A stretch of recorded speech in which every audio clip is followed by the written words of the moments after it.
لوگوں اپنے پروردگار سے آجزی سے اور چپکے چپکے دعائیں مانگا کرو، وہ حد سے بڑھنے والوں کو دوست نہیں رکھتا، اور ملک میں اصلاح کے بعد خرابی نہ کرنا، اور اللہ سے خوف رکھتے ہوئے اور امید رکھ کر دعائیں مانگتے رہنا، کچھ شک نہیں کہ اللہ کی رحمت نیکی کرنے والوں سے قریب ہے۔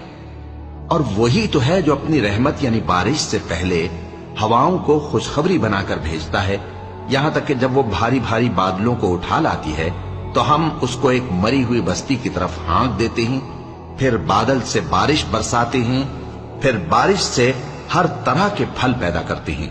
اسی طرح ہم مردوں کو زمین سے زندہ کر کے باہر نکالیں گے۔ یہ آیات اس لیے بیان کی جاتی ہیں تاکہ تم نصیحت حاصل کرو۔ اور جو زمین پاکیزہ ہے اس میں سے سبزہ بھی پروردگار کے حکم سے نفیس ہی نکلتا ہے، اور جو خراب ہے اس میں سے جو کچھ نکلتا ہے ناقص ہوتا ہے۔ اسی طرح ہم آیتوں کو شکر گزار لوگوں کے لیے پھیر پھیر کر بیان کرتے ہیں۔